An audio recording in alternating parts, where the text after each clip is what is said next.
everyone, I am Dr. Anjani Devi, Associate Professor, Department of Biotechnology, Vignan's Foundation for Science, Technology and Research.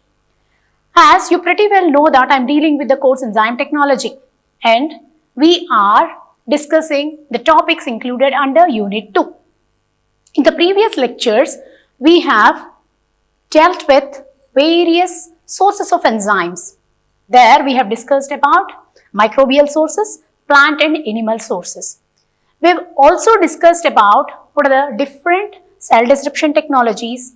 Then we have gone through various clarification methods and the purification methods in order to get your target protein. After that, we have discussed about various methods used to characterize your enzyme. In this lecture, we are going to discuss about the development of enzymatic assays. And now, I am going to explain you about what are the various ways or the different methods through which you can measure the protein, concentration of the protein. So, measurement of protein concentration, what are the various techniques or what are the various methods available in order to measure the protein concentration?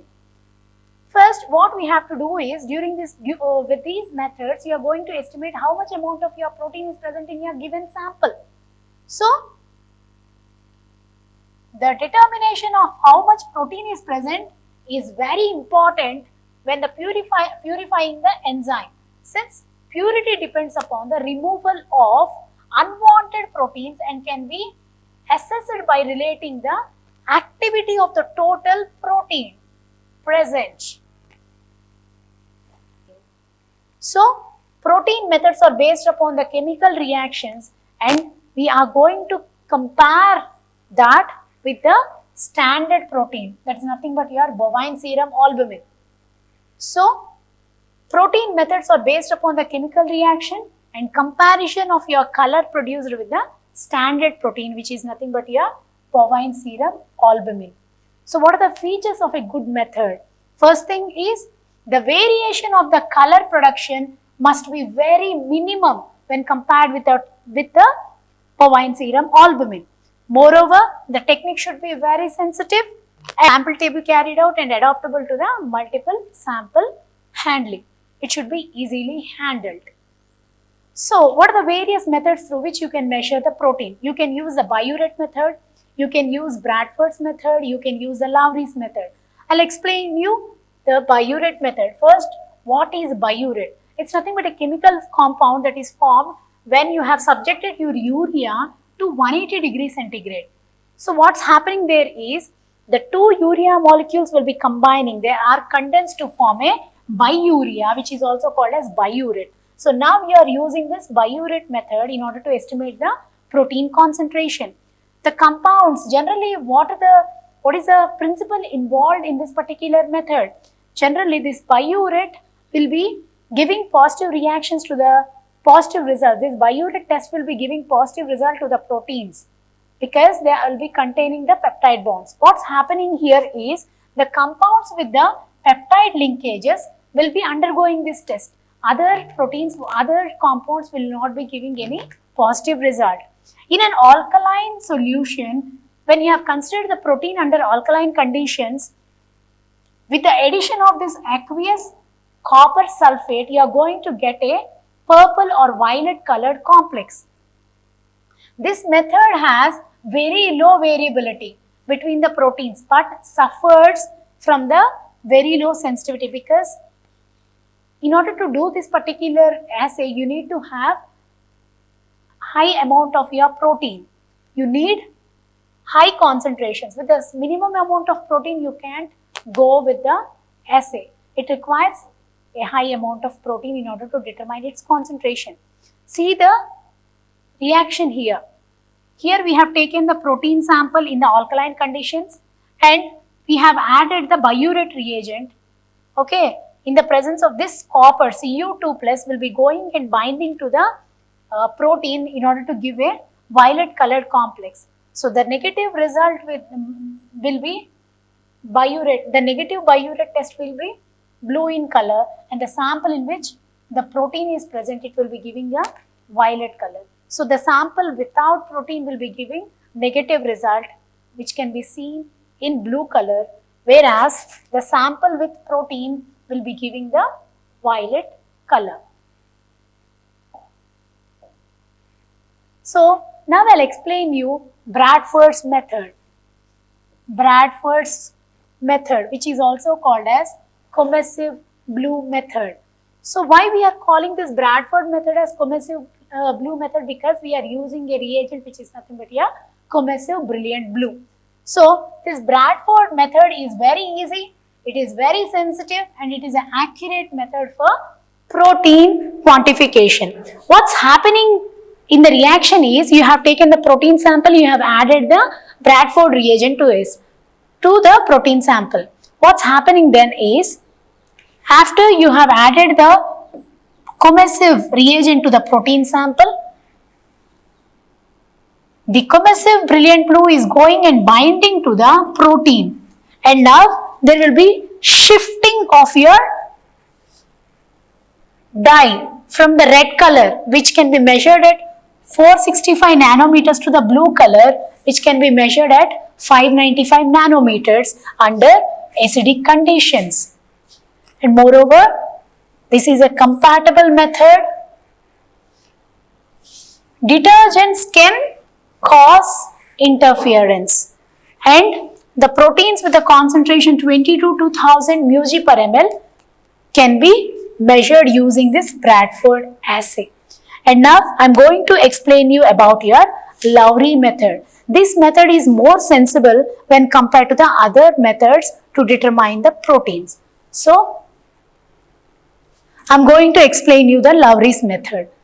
So what is the principle involved in the Lowry method? As you pretty well know that if you consider a protein, you will be having a number of amino acids. You can see peptide bonds in the protein. So what's happening is, the reagent, which is nothing but your copper sulfate that is present in the alkaline media, it is going to combine with the peptide bond present in your protein to give a blue colored complex. Moreover, tyrosine and tryptophan, the two amino acids that are present in a protein, they are going to cause reduction of phosphomolybdate and phosphotungstate components that is present in your FC reagent. What is your FC reagent?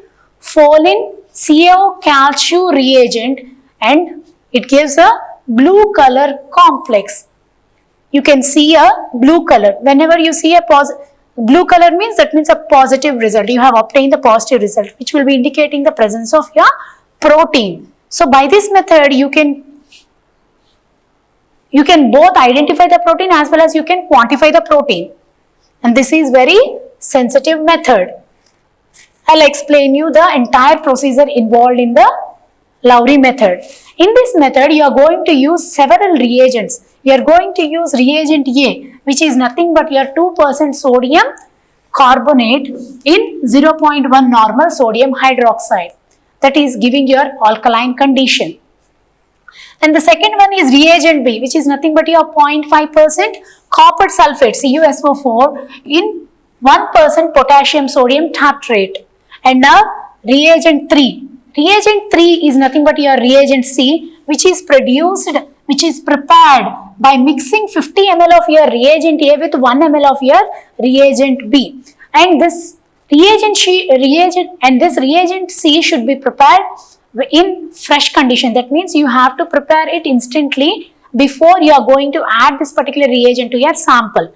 So another reagent that is involved in this particular reaction is nothing but your reagent D, that is nothing but your Folin CO calcium reagent. In short, we are calling it as FC reagent. We can get it commercially, and after getting that, you have to dilute that particular reagent with equal volume of 0.1 normal NaOH.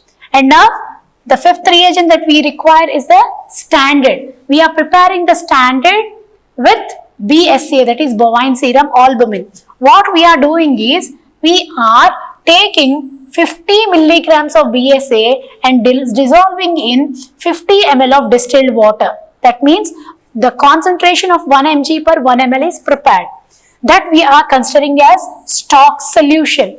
Now with this stock, you are going to dilute this stock solution and going to prepare the working standard solutions. So after preparing the working standard, what you have to do is you have to take series of test tubes.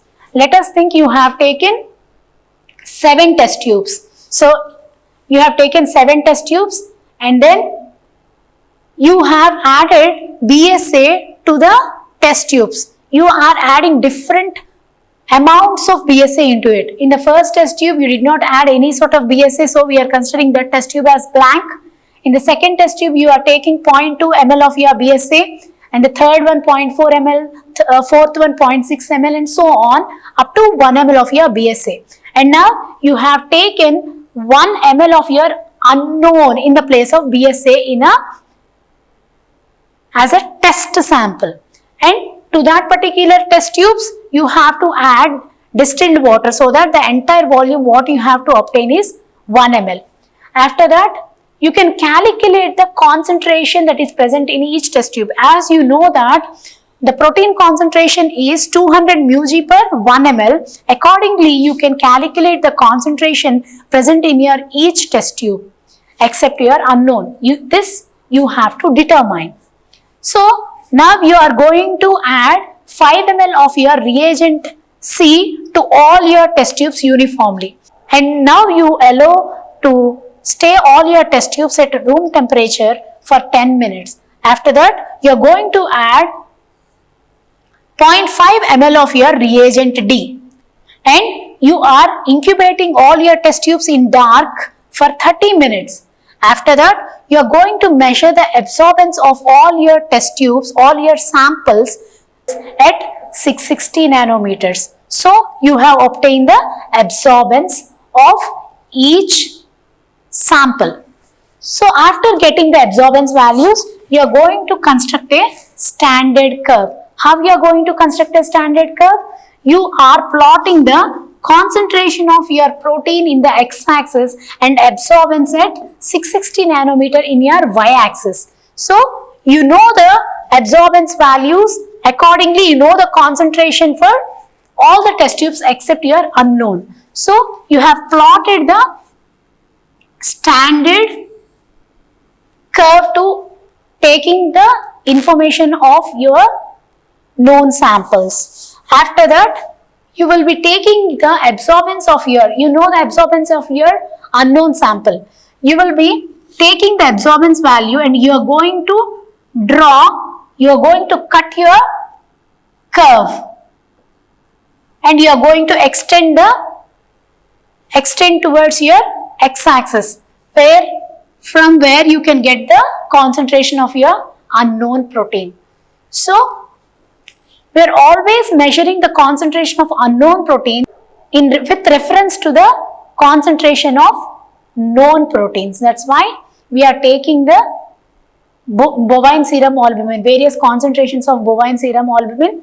We are plotting the standard curve, and from that we are estimating the concentration of your unknown protein by measuring the absorbance of your unknown protein at 660 nanometers. Coming to the summary, in the today's session, I have explained you about various topics such as enzymatic assay, I have explained you about enzyme activity, I have explained you about discontinuous and continuous enzymatic assay methods. Along with that, what are the various methods that can be used for measuring the concentration of proteins. So, besides that, you need to know what is the major differences between spectrophotometer and colorimeter. So, considering the colorimeter, it will be using the light that is LED light, whereas in the spectrophotometer, you are going to use a lamp which is generally made up of tungsten, xenon or deuterium. Coming to the wavelength selector, we are going to have a color filters in the colorimeter, whereas in spectrophotometer, you are going to use the monochromatic light.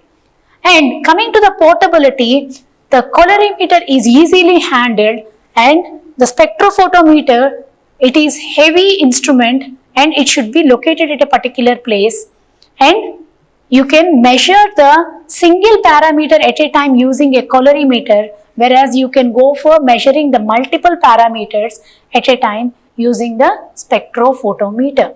With this, I'm going to conclude today's session. I want you people to go through these following references. I have collected the information from these links. You can also see these links in order to get more information about this particular topic. You people can work out on these questions in order to assess how far you have understood from today's class. Thank you.